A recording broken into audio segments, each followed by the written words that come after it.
Morning, Matt here. It's early, I'm sleepy, but it's time to get to work. Roll cage has arrived, we need to prep it for the roll cage install. I won't be doing that as I told you, doing it to the professionals, but I need to prep the car. And before that, a quick update on two cars you guys might be interested in.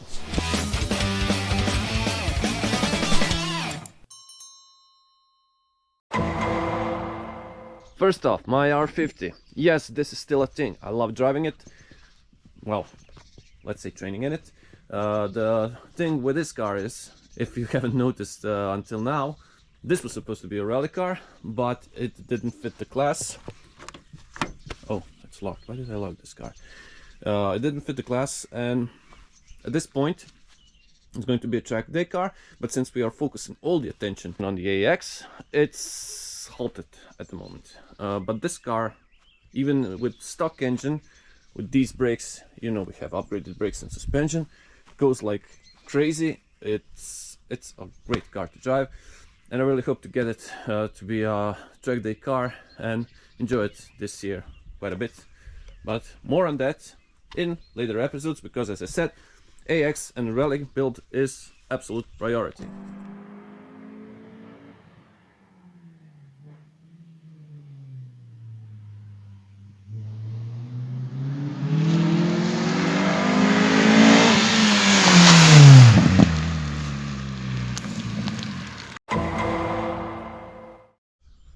And of course, well, this is now completely dead.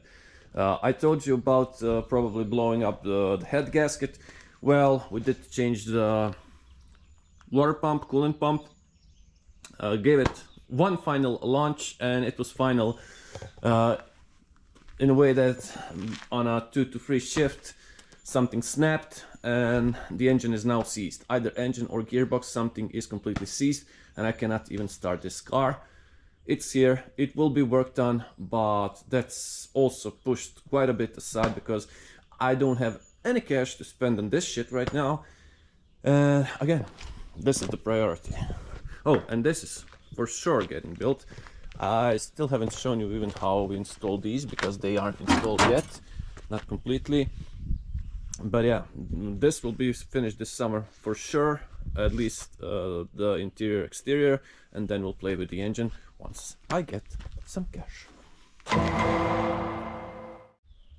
Now for all you new guys here, very cheap, very inexpensive rally car build, using as much scrap as I can. You know me, I like to make exhausts from scraps. These are the old exhausts from R50. And this is the Golf one we took off. This is from the truck we had lying around. This is Fiji's straight through resonator. So this, oh, and this is the R50's old, oops, R50's old header. So we have to mix and match and build a cheap exhaust, basically straight to just the pipe because it's a race car. Also, I did install these.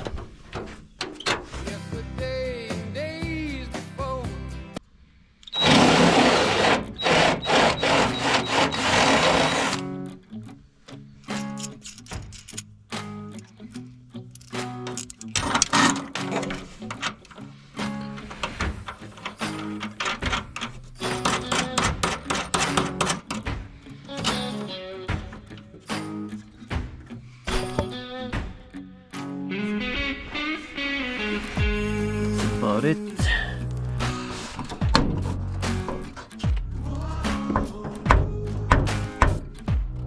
So that's where we need to drill. So we have two smalls like this. That's why I always I used these as small as possible, so I can cut as little as possible, because of course I don't have a Dremel tool because it's broken. Hopefully this will work. Cheapest possible, like €5, and they already started to rust. I don't care, they do work. We'll be switching over to the engine once the car goes for the roll cage install. But as I mentioned in this video, well, we need to prep it for the roll cage install. We will need to take out the windshield because it's an 8-point roll cage, so it's welded into the A-pillar. There will be some mods on the roll cage. I need to go through that with the guys. I want to improve it to make it a 10 point, so connect it through the firewall up to the strut towers. And yeah, I certainly need to make room so they can put it in. So all this wiring and stuff needs to go. As I mentioned, this will need to go at one point. And yeah, I need to drop the fuel tank because it's basically in the way. Also, I need to put in the second seat. Probably, I think I can do that today. And then rebuild the seats. So let's get cracking. Okay, so this is how the cage will go in. And why I did this was to check out the locations. So I need to clean this up and prepare it so it can be welded in.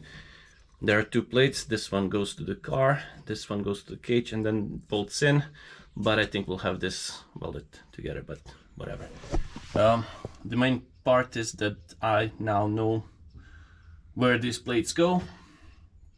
And yeah, we'll take all of this out. We'll grind all of these places so that it can be welded to. And yeah, then the car will be prepared for the cage builder to build the cage. Now at this point, I really don't know what I'm doing anymore. I really need to put in that seat, but I do also need to take off the tanks, so let's do that. Because, I mean, let me just put this in. Do I really look like a guy with a plan? Yeah, so let's get this car disassembled as much as we can. Again, don't really have a plan because I'm still waiting for a bunch of parts, waiting for the cage builder to contact me when they will be able to do it.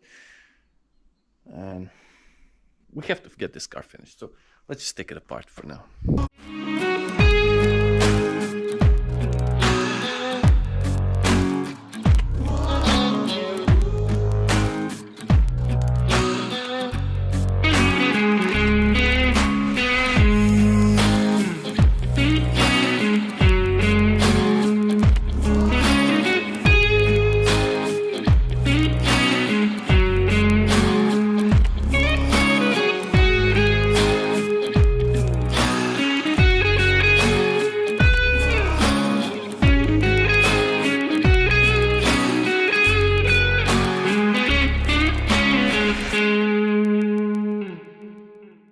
To see these things.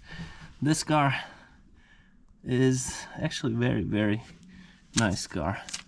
Don't know if I told you, it's a one owner 166,000 kilometers car which lived all its life in a garage, so not a lot of rust for a 34-year-old car. Not a lot of rust, but there is some, which we can see now. So that I still need to fix. I did some rust repair over here and on the other side, because these things were, you can see it here, it's here, yeah, but only surface rust. This is where we'll also have a bit of work cut out now.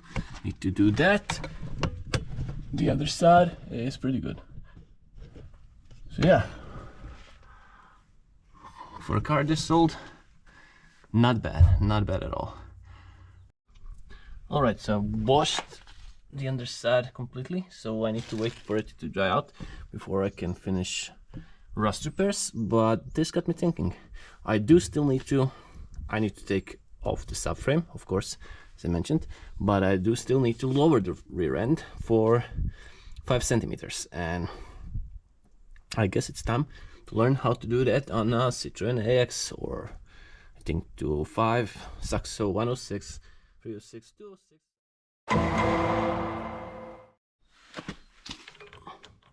All right.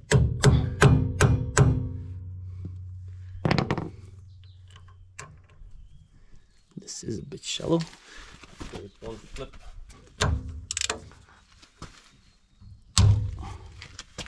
Oh, as I said, this car is really incredible. 34 years old, like brand new. I'm actually impressed. Even this actually moves. Okay, now let's see if it will get out. Like a charm. This worked, and now we come to the sticky part, probably. You know, well, this does look like it will go, and it's not that bad. I could use a slide hammer. And actually, I could just check in which direction I need to pull it out, because, as I said, I've never done this. So, let me jump on YouTube. First up, just a quick check on the height we have. It's exactly 20 centimeters, so we'll aim for about 4 to 5 centimeters lowering. So I was right about it getting out from this side, which means, well, I know how I'll do that. Once again, N13 head bolts to the rescue, hopefully. Now this should be sturdy enough, and let's see if we can finally do this.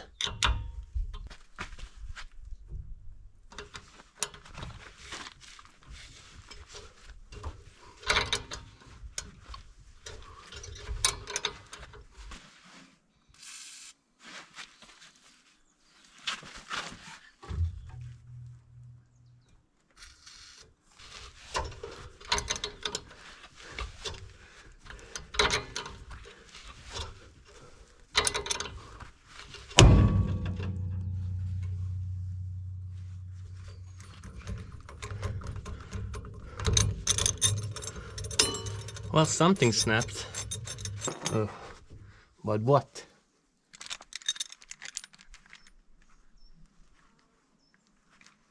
Oh, not snapped.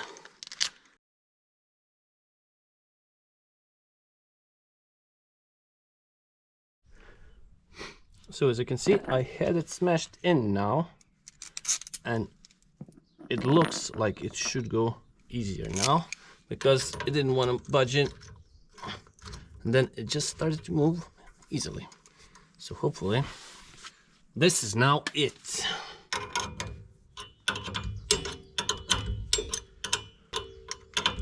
Come on. Okay, what the hell is going on now?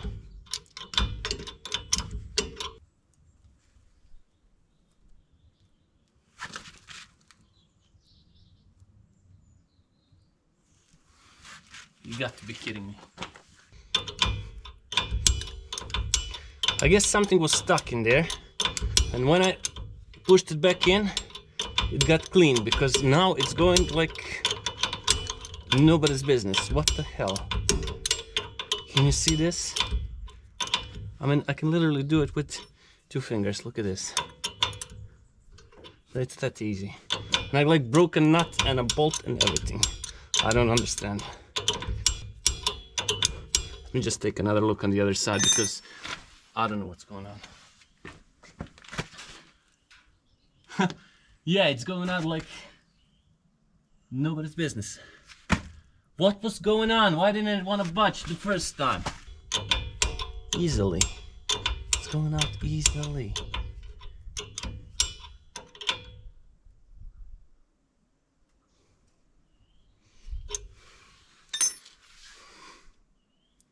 Oh, I didn't undo this shock.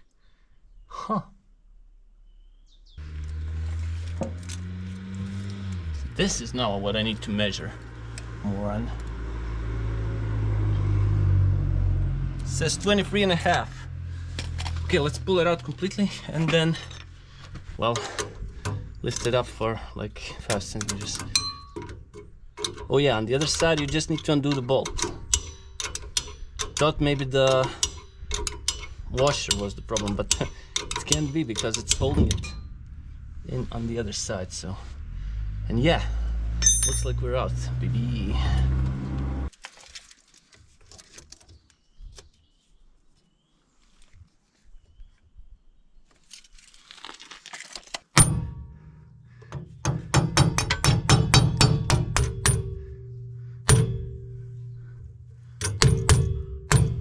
Okay.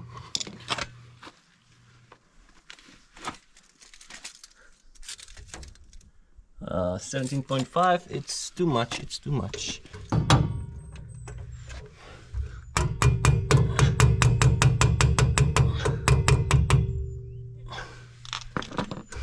I don't understand how it didn't want to go and how it goes in so easily. Whatever, let's check where we are.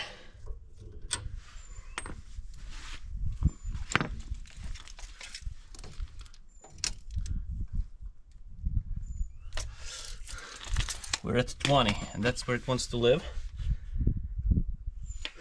I'm still thinking this will be a bit too high. Whatever. Now I need to undo the other side, but I honestly don't know how to get to this bolt, because this one is pretty hard to get. Oh, I see. I need to remove this. There is a bolt right here. Once I remove this, I should be able to get to this. And this one, if it's the same as on the other side, this is a T40. I don't know if I told you.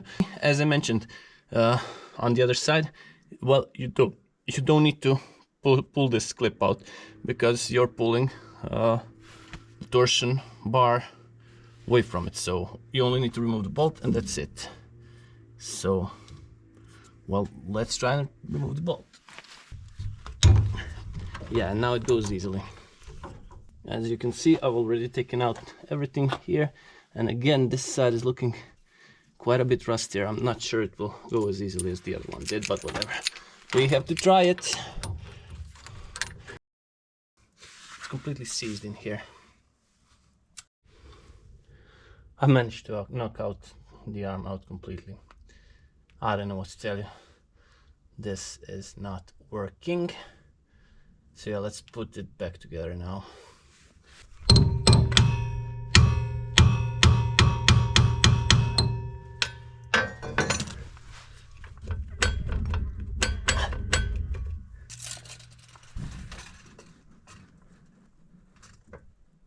The same old team. All right, while I'm at it, why not put this in the car? Because this is what will be going on the car. So these are B8s, and for the fronts I have Group N ones. So, but you can't get Group N for the rears anymore. So yeah, bit of a compromise, but still should be pretty good. Let's see what we've got.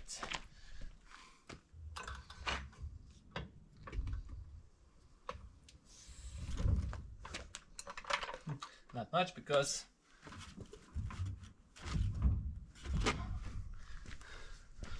the rear end is still very light because there's nothing in it, but I think that's it. I'm pretty sure that's it. Front end is where I want it to live, because you can see what are these called? Control arms are parallel to the ground, which is perfect for handling. And yeah, it does have a bit of a rake, but as I said, once we load it up, the rear end should sit quite a bit lower, and this will be it. Yeah, and it's equal on both sides. I mean, I measured it equal, so there's that. Now for the front, I didn't show you that yet, but you can see we're almost flush right now. It does have a bit of a gap right here, but again, no wide body, so this is how I widened it. Just pull the fenders a bit. Same here. We'll adjust it a bit more. That's the idea. Once we adjust it, we also need front camber to be a bit more on the negative side, so this should go in quite a bit. And that's except I still don't have the mounts and I don't have the coilovers, but we'll be building that soon. For now, let's finish the rust repair on the back and we'll be done for today. There, this is now done, and every speck of rust right here was cleaned, covered in rust converter and is now done. Now I still do have to put some seam sealer here and up there, and also here. Don't be harsh, this is the first thing I ever welded and first speck of rust I ever repaired. It's like, I don't know, 6 years ago I think. So a bit of seam sealer here and a bit from the top here, and yeah, but that I'll put that once everything is done for paint, because we still need to put in the roll cage. We still need to put the mounts for the second seat. We have the passenger seat mounts in. Now I only need to paint them. And of course I need to put some seam sealer in, so I'll do that on the back too. Paint it up, and that's that. This is now done. Protected with a seam sealer and a coat of paint. So seat fits, so I can put 2 seats now in the car. And yeah, I needed to do this before the roll cage because there will be door bars going here, so it will make this a lot harder to do. But yeah, that's now it. I did also put some seam sealer and a bit of paint here, so now that's done. Looks a tiny bit better. Also this here. So yeah, rust wise, this is now done. Maybe I should end the video here because it looks like it might rain. So that's it for today. Not much has been done again. Actually, quite a bit has been done.